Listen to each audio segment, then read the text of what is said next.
What is up, everybody? How's it going? Austin, I'm so excited to chat some hoops with you right now. Thank you all for joining. Let's get it. I see Durka in the chat. Shout out Durka. Crypto Joe, you're right. No packs today, but you can reserve your pack for Friday. Austin, a lot of people in the community who might not know you yet. Shocking as hard as it might be to believe. Can you introduce yourself? Yeah, certainly. So, my name is Austin Kent. I'm the content lead for Top Shot. So, I've sort of dropped into Discord here and there just to talk moments with people on occasion, but just to formally introduce myself. I'm on the content side of the live ops team. So we spend a lot of time talking about moments, set curation, challenge curation. I write the descriptions on the moments. Basically anything that has to do with the sort of editorial side of moments is something I'm just, fortunate to be able to be involved in. So it's a lot of fun. Yeah. So for everyone that, I think in layman's terms to the community, Austin, you are the mastermind behind a lot of the sets that we release, a lot of the moments that make the sets. And let's just dive into your fandom a little bit. Tell me about your first NBA memory. Well, the first memory that I have of watching a game in person was watching a Raptors game at the Skydome when they just had the most absurd sort of seating arrangement because it was on the field of a baseball stadium. I remember watching Tracy McGrady as a rookie, which probably sort of ages me a little bit, but that's the first time I really got the taste of actually being in a stadium. But honestly, just as a fan, I would say when I really started kind of making memories that would last me, to today was kind of like Hakeem Olajuwon's Rockets. Like I don't remember MJ's first three-peat, but I remember, those championship Rocket teams and then, everything since then. So I remember watching, I was very little, but I remember watching the Charles Barkley Rockets, which of course had Hakeem Olajuwon and had Clyde Drexler, three Hall of Famers. And I thought that it was just like, I actually rewatched the exact game that I remember one of my earliest basketball memories from. And it was on YouTube, Lakers Rockets. This was like before the Lakers three-peated. It was like at the very start of the Shaq Kobe dynasty. And I just remember watching that game, and Olajuwon looked washed. Clyde Drexler looked washed. And Charles Barkley, who should have been the most washed of the bunch, wasn't getting the ball. It was the real like Karl Malone 04 Lakers treatment where like just give the guy some looks, maybe he'll turn your fortunes around. Yeah. Oh, that was such a bizarre team. And they even had Scottie Pippen for a while. I don't know who overlapped with who, but I've got all these images of those, greats wearing those pinstriped, peak 90s Rockets jerseys, seared into my brain for better or worse. Yeah. So now you're kind of outside the Toronto area, but you're a lifelong Pistons fan. Yes. Explain that to the community here that might not be as amazing at geography. How does a GTA guy become a Pistons fan? So I'm from Northern Ontario, much more closer in proximity to Detroit, certainly than I was to Toronto. So, as a kid, I didn't really have an allegiance to any specific team. So I was like MJ, Kobe. But once I got my driver's license and we could actually, go across the border and drive to the Palace for some Pistons, games right as they were starting to just develop, kind of right before their title, the Jerry Stackhouse era Pistons, I would say, is when I really started to fall in love with the Pistons. And then that was just such an amazing decade. I kind of feel like I sold my soul. Pistons fans sold their soul for those 5 consecutive conference finals appearances, and we've sort of been paying for it ever since. But worth it, definitely worth it. But for the past 10 years, I now live in the GTA, so 45 minutes out of Toronto, And the Raptors are certainly the team that has the biggest impact on like my day-to-day life. But now that both were so bad this year, like I feel like I'm a bit of a free agent heading into the playoffs. Yeah. So on that front, like just a little footnote here for the community. I have a Jerry Stackhouse era Pistons jersey, but it's not of Jerry Stackhouse. It's of Mateen Cleaves, king of the Flintstones, Michigan State. Both Austin and I share Michigan State fandom. Tom Izzo, from a very young age, was like a second father to me, just watching him scream at the players. But Austin, like on the note of being a free agent, who are you rooting for? Not necessarily who do you think will win the championship, but of the 20 teams that are going to be tipping off over the next, by Sunday, I guess. Who are you rooting for? Which story would you be most excited about? I was so ready to hop on the Philadelphia 76ers bandwagon had they pulled the trigger on a Kyle Lowry trade, but that alas did not happen. So I feel like I'm kind of, just going into this just with such disbelief that, the contenders in the league are the Phoenix Suns and the Utah Jazz. I just want great stories. So I'll be rooting for the Suns. I'd love to see Chris Paul. I think justifiably or not, probably not justifiably, he just doesn't get credit for what he's doing because of the lack of playoff success. So if this year they can, conference finals or finals appearance, I'd be all for that. And but I mean, the team that I'm most excited about watching on a daily basis today, LaMelo Ball, Charlotte Hornets, the most league passable team in the NBA. I don't think they'll make a deep run though. Most top shotable, I guess you could say. Yes, certainly. I see a comment from the First Mint. I'm not from Windsor. I'm from Sault Ste. Marie, the other Michigan border, way far north, 8-hour drive. That Northern Ontario. Yeah, don't question Austin's border street cred. Cool. So let's just break down the field. Lots of NBA fans in the chat. This is NBA hours. We're gonna pilot this a little bit. Austin, myself, we have some diehard fans working for Top Shot. And, I make the appearances. I do office hours every Friday. But I don't get to talk about the NBA with the community as often as I would like to. Austin, fellow super fan, watching every game.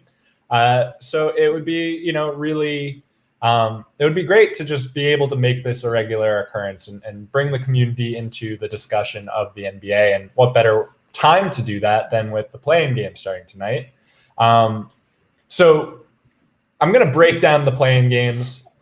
We've got the Pacers playing the Hornets. Winner of that game plays the loser of Celtics Wizards. Hornets kind of tailspun at the end, right? Lost 5 in a row. No Gordon Hayward in the lineup has really had a negative impact. I think Gordon Hayward, low-key, cementing himself as a sleeper, like 10th place on the MVP ballot this year, just with how much they've struggled without him. Pacers, of course, going out tonight without Karis LeVert. It should be an interesting, if not uninspiring, battle with some of the star players from each team's going at it, with the winner getting the privilege to play either a hobbled Celtics team or on fire Wizards team to determine kind of rounding out the Eastern Conference Finals. But I would love to kind of hear, between the Pacers and Hornets, who do you like tonight? I think that we'll get the Pacers coming out on top. I sort of second guessed it when I heard about LeVert being out, but I think just between Sabonis and Brogdon, I think they'll have the just the experience to sort of pull out a win like this. And like you said, the downslide that the Hornets have been on, it doesn't inspire confidence. But happy to be proven wrong though with some nice LaMelo and Miles Bridges plays. So. Yeah, don't forget Cody Zeller just joined the community too. Maybe that gives him the Michael's secret stuff to get ready for tonight. Who knows? I love it. But I want to talk a little bit about the second game. I actually kind of like the Wizards coming out on top of the Celtics in that one. The Wizards kind of the darling of the Eastern Conference right now. of course, started off the season as the worst team in basketball for quite a while. So the fact that they got to the 8th seed, rather remarkable.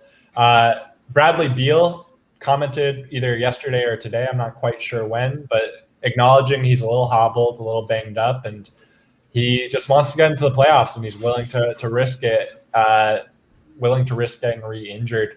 When you look at Celtics Wizards, do you share my kind of exuberance that the Wizards being such a kind of trending team at the moment against a Celtics team that looks like they're just 1-2-3 to Cancun as soon as possible?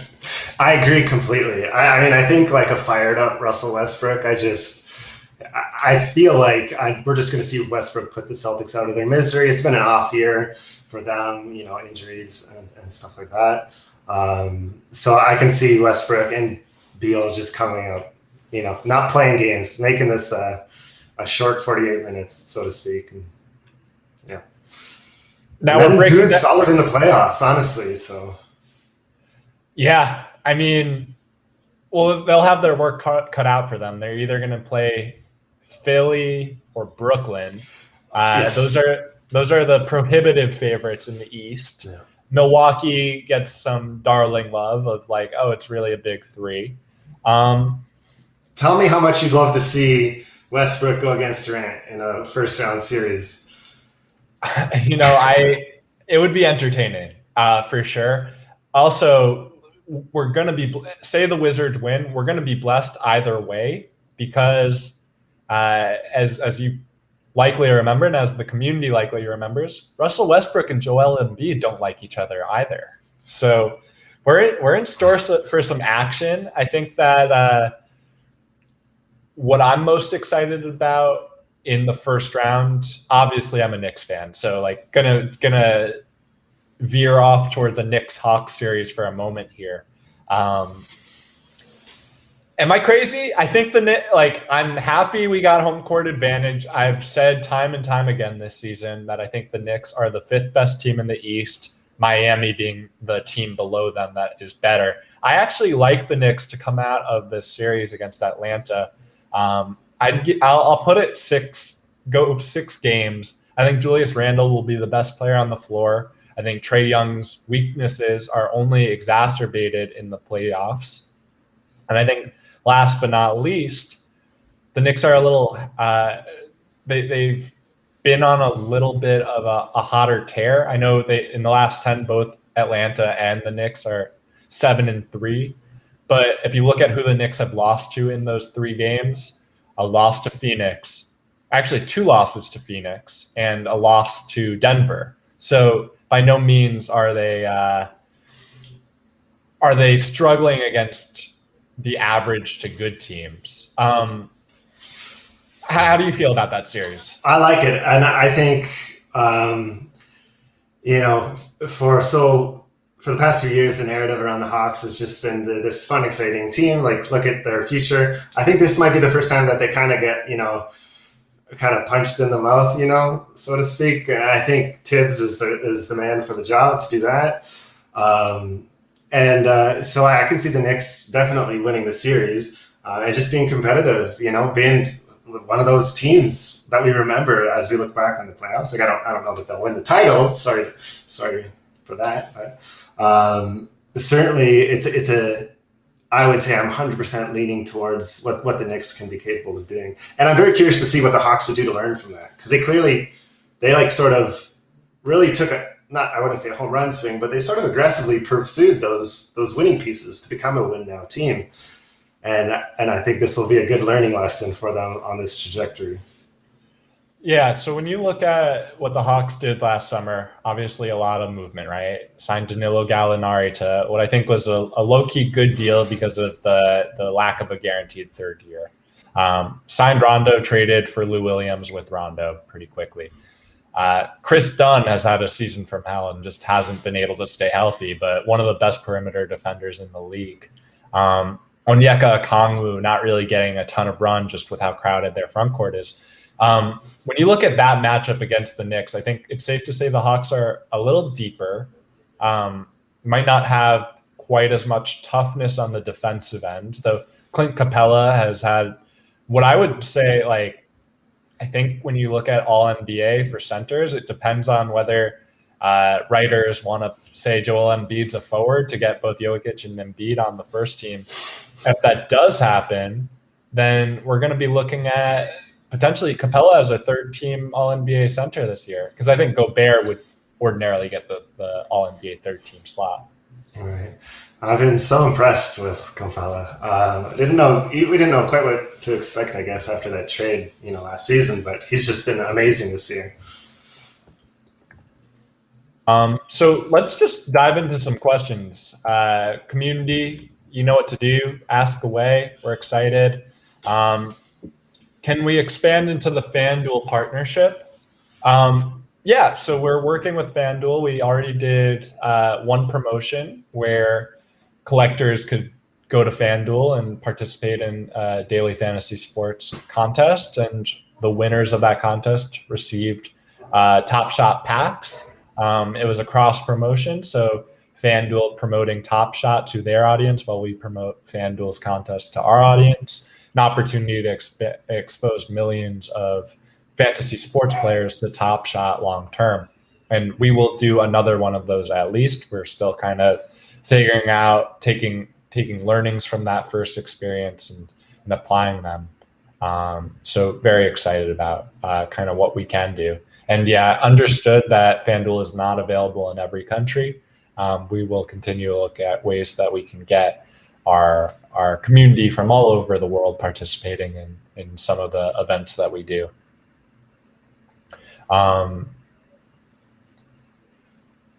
Let's talk about the Western Conference as more questions come in, Austin.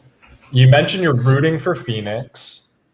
When you look at the West, I think everyone is kind of looking over their shoulder at where Big Brother Lakers is positioned. Right. Do you think the Lakers are the favorite in the West, or do you have a different take? I was just kind of going through like bracket possibilities, and there's a non-zero chance that the Lakers become like the most formidable like number 8 seed in NBA history. the number 8 seed with like the greatest chances of actually going all the way. And I think like I love the Lakers in the best of 7, like pretty much against any opponent. Like I think that's safe to say that they are the big brother that people are fearing. But anything can happen in this play-in tournament, and I can see the Warriors sneaking into the 7 spot, leaving the Lakers to clean up the 8 spot, and then all of a sudden you've got this monster sitting in the number 8, seat of the bracket. Super excited about that. So let's go with the hypothetical that we have chalk, and the Lakers beat the Warriors, and the Warriors end up snagging the 8 seed in their play-in game against against Memphis or San Antonio. That would leave us with a Phoenix Lakers first round, the darling storyline of the season against the Wild, or I guess not Wild, but the super team that is the Lakers. Now, in that matchup, it's a bad matchup for Phoenix, I think. It's an interesting one. They have how I would classify kind of the perfect team construction of, the point guard and then an elite scorer at shooting guard and 2 to 3 excellent 3-and-D wings, and then DeAndre Ayton down low. Right. But what do you think in that series? Well, I want not just who you would pick, but how many games does it go? I love the Phoenix storyline, and I think I'm just so impressed with what the organization has done, top to bottom. James Jones, like Monty Williams, I love it. Such a good story, such a major part of why this season has been so fun. But I just don't think you can, it's not great. Like, I don't think you can justifiably, really expect them to really beat the Lakers. But I think it's fair game to say you could see a 7-game series. I think you could see some like legacy contributing games out of Chris Paul. But I just couldn't justify putting, them like as the victor to advance. But I would be okay to see it, but I just don't think there's enough there. Like, what do you think? Yeah, I see in the chat someone shouting out Torrey Craig and Mikal Bridges as LeBron stoppers. That's the Ruben Patterson Kobe stopper right there. Like, I don't know. I think that if I were to put anyone on the Suns on LeBron, honestly, it would be DeAndre Ayton. But then of course, who's guarding AD, right? So Jay Crowder can do a serviceable job. Cam Johnson's probably a little too weak and a little too slow. Honestly, Chris Paul has had nice little battles in the playoffs against Kevin Durant, trying to post him up. He's a little short, but well, not a little. He's very short for someone trying to defend LeBron. But yeah, I think like between Aiden, Jay Crowder, and Chris Paul, that would almost be like my while-in. Like, can we see if any of these work against LeBron? Of course, Austin, you'll remember that the most successful LeBron stopper in the playoffs, to my memory, is Boris Diaw. So if DeAndre Ayton could take on that kind of just like fight size with size, that could be interesting. Right. I don't know though. Like, I look at the Lakers as the favorites in the West. When I look at the other teams in the West, I kind of think that, full disclosure, I had Denver coming out of the West before the Jamal Murray injury. And I'm not going to rule them out quite yet from being a conference finalist contender. Of course, they're going to go up against Portland in the first round, which will not be an easy series. They had quite the battle last year, between Denver and Portland. I'm blanking on if that was last year or 2 years ago. It's been a long day. And then, the Clippers Mavericks, of course, they played last season, and that was almost Luka obviously had the shot, but like that was almost an upset. I know I have some friends in the Clippers organization, and they had privately expressed concern that what would this look like if we lose in round one. Do you think that's a series, or do you think the Clippers are being slept on a little bit? Or where do you feel where's your pulse on the Clippers these days? Is kind of just a team that gets overlooked in these conversations. Yeah, I think you're right. I feel like it just got so easy to sort of not hate on, but kind of hate on the Clippers to the point where now we almost do it too much. So I think that if the Mavs were going to beat the Clippers, they would have done it last year. Like, I think the odds are less this year. Just it's another year of like Kawhi and Paul George playing together. I think it's hard to imagine that Paul George won't improve upon playoff P, pandemic P last year. So for those reasons, I really think that the Clippers are a team that kind of gets underrated. Maybe because they were too overrated originally. And then in that, let's say, a Jazz Warriors series, you think the Jazz have too much, or are you going to bet on Steph to play Davidson Steph underdog? Let's take them to the tournament. Yeah, I don't think that the Warriors would have enough to get through a 7-game series against an elite contender. Different story if it was a 1-game series. I saw that comment about assuming that the Lakers beat the Warriors. Like, if I had to pick right now, I would say the Warriors beat the Lakers in the play-in game, and then the Lakers get into the 8th seed. That's my hunch. That's just my hunch. Okay. We'll see. So let's map out the West right now. We like Utah. We like the Lakers upsetting Phoenix. Now we got this Denver-Portland matchup, which I think Portland's righted the ship. They've won 8 of their last 10. CJ McCollum, a career year. Nurkic starting to look slowly but surely a little healthier, and he always takes it personally. Of course, the Nuggets, rightfully so, chose Jokic over him when they were choosing their long-term center option. Right. What do you think? Do you like Denver? Do you think without Murray they still have enough to get past Portland? Yeah, I think that Denver can definitely sneak past Portland. Like, to me, Denver is just such an interesting case because I feel like when you lose Jamal Murray, it's such a big part that you're losing. But I do think just by what that opens up in the offense, you kind of get more out of Michael Porter Jr. as well. So it's not like a complete loss, like it's a loss, but with some gain. So I think the Nuggets are formidable with Murray, and they're also formidable even without him, and they sort of have to pivot to running everything through Jokic and Michael Porter Jr. But yeah, I love the big man matchup there between Nurkic and Jokic. That was such a stacked Nuggets team for a while there. Don't sleep on what Aaron Gordon could do as a playmaker too. He's got some nice ball movement and passing. So I think for Denver, I agree. I think without Murray, without Will Barton, they have enough to get past Portland. No updates around Will Barton's health. And that, I think Will Barton could be the defining X factor of the Western Conference, because he's just one more creator with the ball. He gives Denver less of a need to be playing a bunch of guys that I think are quality, between Facundo Campazzo and Monty Morris and Austin Rivers. But I think it's going to be hard for that team to go up against the Lakers, the Clippers, the Jazz, the Suns, for example, and compete. But okay, so I think we are in alignment here. We both like Utah. We both like the Lakers. We both like Denver, and we both like the Clippers. So that leaves us with a second round with Utah, LA Clippers, Denver, Lakers. That will be interesting. I think both of those series could go 6 or 7.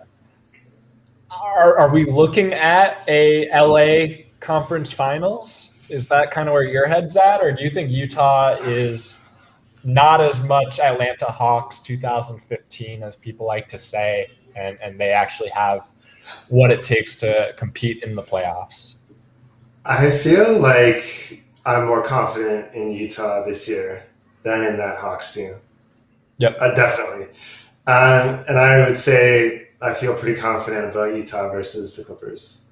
You like Utah? I would say so, yeah.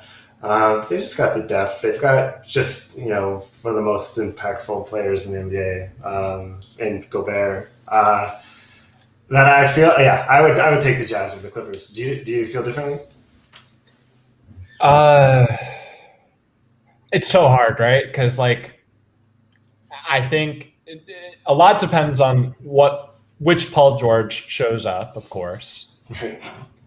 But if the right Paul George shows up, if playoff P is playoff P, we're talking about the two best players in the series on the Clippers. Not to mention, I think they had the most important low-key trade deadline acquisition in Rondo. Because I think Rondo, if you look at the holistic Lakers playoff run last year, he was their third best player. Right. And I think playoff Rondo's a thing. He doesn't like it, but he shows up in big games very similarly to Jimmy Butler.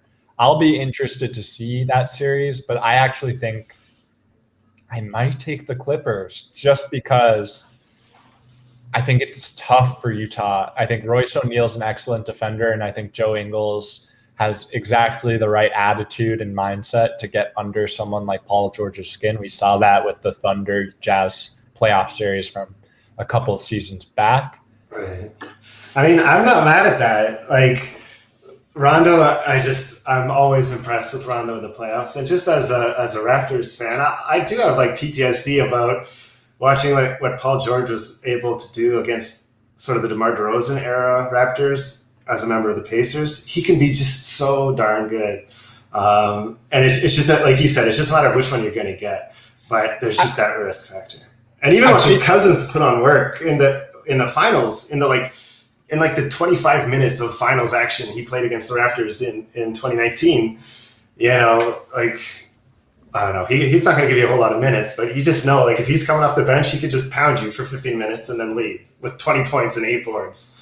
Yeah, no, that's true. I mean, I don't know if he'll get run in the playoffs, much less against a team that's as perimeter-oriented as Utah. But just to dispel the misunderstanding here, Caruso's missing hair, I was saying that the Clippers in a series against the Jazz would have the two best players if Paul George shows up correctly. I think that in a series against the Lakers, I'm not betting against LeBron ever, as just a rule of thumb. So, all right. And then in the Lakers Nuggets series, that one will be interesting. Lakers, of course, pulled out a tight one over the Nuggets last week without LeBron. I don't think we're going to get I don't think we're going to get last playoff LeBron. I think the ankle is what it is right now. I think it will take an off season to, recover fully. And that opens the door for a team like Denver, who for the first time maybe in LeBron's entire career will be going up against a player that might be better in a series than LeBron for right now. Jokic is at the peak of his powers.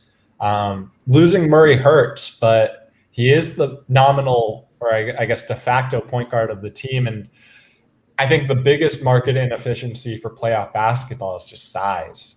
And between a front line of Aaron Gordon, Michael Porter Jr., and Nikola Jokic, those are some big boys. And I know the Lakers have Andre Drummond to counter. I know the Lakers have AD and LeBron, so they're not missing out on size either. But how do you feel about that? I mean, it is tough. Like you bring up the ankle, but it's just so tough to rule out a LeBron team where LeBron is suiting up. I feel like I would still go with the Lakers, knowing what we know against the Nuggets. But maybe if there's going to be a window for a team like the Nuggets to strike, it's kind of the perfect window. They just need Will Barton. I'm going to hold out hope that we get a Will Barton, and obviously just such a shame because Jamal Murray could have really put them over the top this year. Okay, so let's shift gears. We both like the Lakers coming out of the West. I think it's impossible to bet against LeBron. And I worry that we're going to have the same take on the East. But let's go through that. We've got another maybe 15 minutes here, so want to kind of set the table for what we think will happen in the playoffs. Okay, so let's presume chalk again. Let's presume we have. Actually, I think we're both in alignment that the Wizards might beat the Celtics. So let's presume the Wizards are the 7 seed. Okay. And then between Celtics and winner of Pacers Hornets, I don't know. That's tough. I'm gonna go. Let's just go with the Celtics for the sake of getting. Okay. I had Pacers for the record, but let's go Celtics for this exercise. All right. Cool. Okay. All right. So we got 76ers, Celtics. Yeah. I think we both like the Sixers. I think pretty convincingly, probably in 4 games, honestly. Yeah, I think they'll make short work of whoever they line up against. And then we got Brooklyn, Washington. The Wizards, one of the best moments on Top Shot to date, the Russell Westbrook game winner against Brooklyn. Yeah. I think that series goes 5. I mean, Beal being hobbled is the only reason I'm not more excited about it going longer. But I think Davis Bertans and there's going to be a Bertans game in there somewhere, and the Nets will lose focus for a game. Yeah, I think so. Yeah, 5 or even 6, but definitely with Brooklyn coming out on top. All right, so let's look at this. Is maybe my hottest take. I think I like Miami over Milwaukee. Oh, that is a hot take. Okay, why? So they played last postseason. I think playoff Jimmy Butler is an absolute thing. I think that playoff Bam Adebayo is a thing. I think that Milwaukee is playing well right now. They've won 8 of their last 10, but I still have the exact same fundamental existential concerns about what happens at the end of the game. And you have Bam guarding Giannis, which I think Bam is as good a Giannis stopper as any in the league. And are you going to, on the other end, are you going to hinge your hopes on Drew Holiday being your kind of go-to scorer? And for me, I don't know. I think that Jimmy Butler in the playoffs goes into that game not caring that Giannis is on the other side of the court. Jimmy Butler walks into that game and says, I'm the best player on the floor. Let's address that. So do you think we can expect a similar heroics from Tyler Hero as last year? I think that may have been a flash in the pan, but I do look at Miami's roster and I see people that can break out. I think that Duncan Robinson is going to have another big playoffs. I think that You look at what they've done. Trevor Ariza, seasoned veteran, has had playoff success in the past. But more importantly than any of it, I think it's more of like what has changed since last year for Milwaukee. Like, again, you have to remember, Austin, I covered the Hawks for years. I know Coach Bud in the playoffs is reticent to make adjustments. And I look at Eric Spoelstra as probably the best playoff coach in the league. And I don't know, like I know their point differential was not spectacular this season. I know that they were slow out of the gate. But I think that's what happens when you have a team based in Miami that has the identity of a Miami Heat, like championship or bust franchise. They make the finals. They come into the regular season. They realize, oh, this is like a 72-game slog. We're going to turn on the Jets at the very end of the season, and that's exactly what's happened. They've won 8 of their last 10. And I don't know. I just totally foresee a world in which Jimmy Butler and Bam Adebayo are the 2 best players, if not the 2 of the best 3. And until Giannis proves he can do it in the playoffs, I'm going to bet on what I know, which is Jimmy Butler will suddenly overnight become a 40% three-point shooter just because playoff time. Just good. I appreciate that take. I'm on the other side though. Okay. I think that just the Chris Middleton, Drew Holiday sort of like solid base, and then you add the ceiling of what Giannis can bring. So I in my bracket I didn't sort of creep away from that. Like I can respect all these Heat arguments. I like them. They're such a fun team. But for the purposes of my bracket, I had Milwaukee going on. Okay. And you think it's going to be close, or you think Milwaukee will steamroll? Not steamroll. I could see the Bucks kind of reminding people how high we were on them, like a year and a half ago. I can see that happening. And I'd like to see that for even think of the narrative. Like after Giannis commits, stays in Milwaukee, and then all of a sudden it turns the dialogue around that team is sort of on its head. I'd be all for that. I can see that happening. Okay. And then let's play out we both like the Knicks, or were you just being polite earlier? No. I think the Knicks will come out of the 4-5 for sure, and then be a great matchup against Philly. All right, so let's talk. Let's tell me your thoughts. Like, can you separate between fandom and like analysis? I can't. I'm terrible at it. Pistons aren't here, so we're fine. So in a Philly Knicks series, I actually think the Knicks might get swept. I hate to say it. I think it goes 5. If I'm betting on it, I think it goes 5. Okay. Reason being, I think Ben Simmons might be the best Julius Randle defender in the entire NBA. And in the case that Julius Randle is ineffective, right, I don't think Taj Gibson or Nerlens Noel has the size to stop Joel Embiid down low. Right. And that puts a lot of pressure on Derrick Rose and Emmanuel Quickley and Alec Burks to take off. And they can. I'm not saying they can't.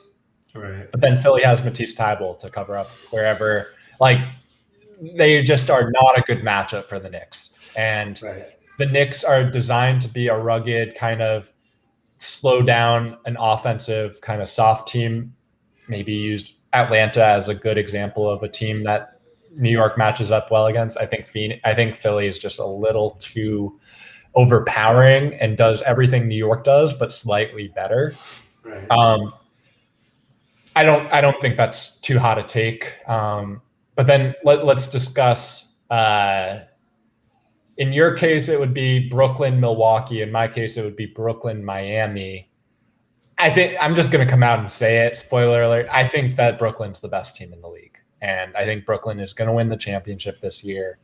And I think that in those matchups, it's interesting because Milwaukee might actually be a more difficult matchup with just Drew Holiday locking up on either Kyrie and Harden, and then Middleton guarding the other, and then Giannis on Durant. I think they do actually have a nice kind of matchup, but I still don't know, man. I think that Brooklyn's too talented. And then on the Miami side, I think Brooklyn would make quick work, maybe 4 or 5 games, 6 games at most. Okay. See, I mean, part of me just finds it so wrong to be able to pick a team whose 3 stars played so few games together. Like, what did it end up being, like 13 or games or something? Yeah. I can't get there in my mind to sort of really be confident in that. And I think we could see Milwaukee even go past to take care of Brooklyn. There'll be a lot of questions to ask about Brooklyn to answer afterwards. Is that your hot take? That's my take. Milwaukee would beat Brooklyn. Wow. Okay. Yeah. Call me to that. So then I've got chalk. I've got Philly, Brooklyn. You've got Philly, Milwaukee. Who do you like coming out of the East? I like Milwaukee coming out of that too. I have Milwaukee going to the finals. I think. Yeah. I don't know if it's just I'm being off. That's what I want, or that's what I think will happen. I feel like this is going to be a good year for the Giannis conversations. So you have Milwaukee, LA. I have Brooklyn, LA. Yeah. Who do you like winning it all? Are you not betting against LeBron again?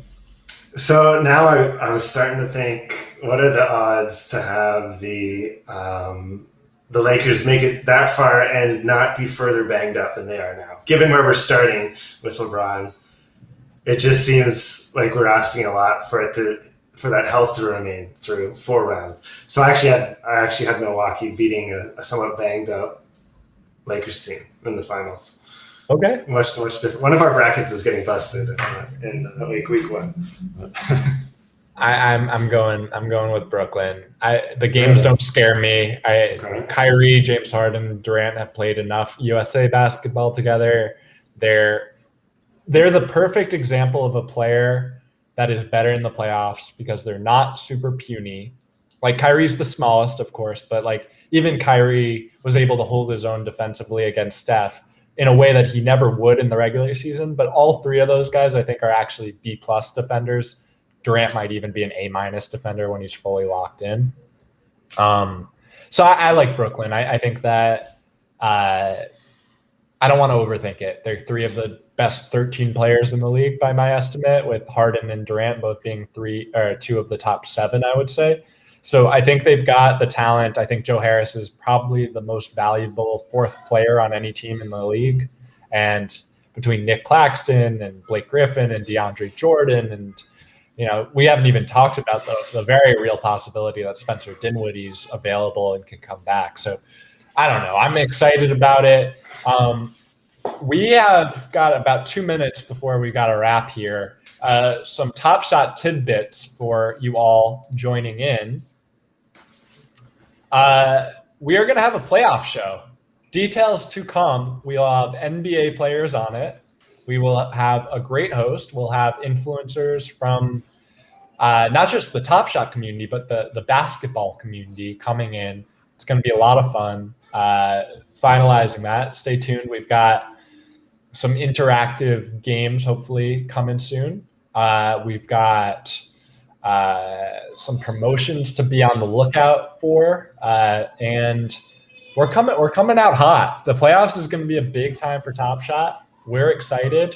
I think this playoff show dropping on Thursday will have some of the most popular players in the community coming through. So very excited for that. And regarding packs, Austin, do you wanna break some news here around a pack drop potentially coming soon?